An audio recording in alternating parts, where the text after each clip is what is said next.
Hi friends, I'm the OK Fairy and today we're going to be diving into the world of character design. Also, before I continue, I would just like to say thank you for all the lovely comments and the support. It is unreal and all of you guys are amazing. Subscribing would really help me out and clicking that notification bell. Also, I started a Discord server so you can send me any of your fan art or work. All of that is in the bio. But anyways, back to the video. This one's really going to be one big cup of water, so get ready. Here we're going to start off with silhouette. Can you guess who this character is? What about this one? Okay, what about this one? There's a high chance you got all of these correct. These characters are recognized from their specific features that make them dumb. But how do we do this?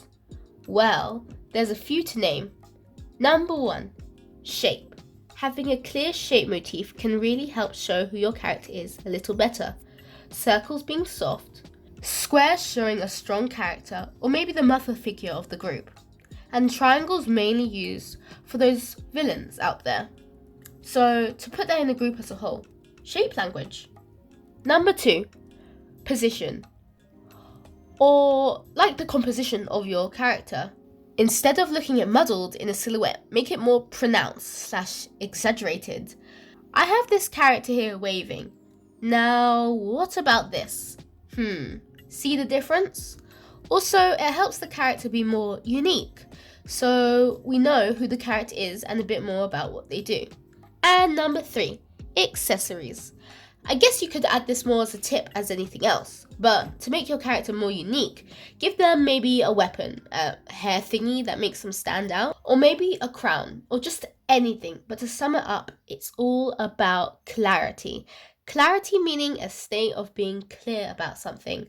So basically, I was trying to say, when you think about your character design, you have to put in mind shape, silhouette, uniqueness, and exaggeration. Now we're going to be talking about the big threes and trios. And although they sound alike, they are not the same. Starting with the big 3. Now, don't forget I have a Discord server so you can send me all of your wonderful fan arts or work. Link below. So, ever feel like your art is getting muddy, unfocused, maybe even boring? The big 3. Feel like something's missing? The big 3. Do you ever... The answer's already the big 3. But what makes up the big 3? Well, it's made of 3 main ideas that break it down exactly.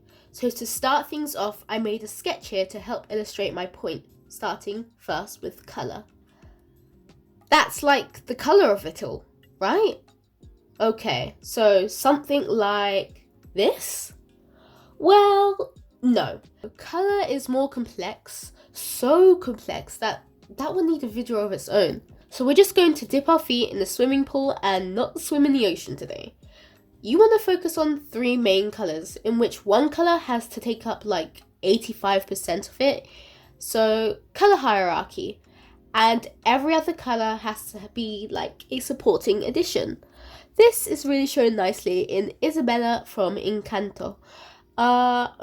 Maybe let's pick a random one. The Minions. And even probably your favourite cartoon, so check that out and see. You really have to have 3 main vocal points. Like maybe it's the hair, the dress, and the hairband. Maybe it's the sword, the fangs, and the red eyes. But all of this, you can probably tell how different they are. And depending on the vocal points, you can really help change up the story. Here we have the hood, the shaded eyes, and the cloak. Here we have the ears, the hair, and the clothing. And here we have the bow, the curious eyes, and the clothing.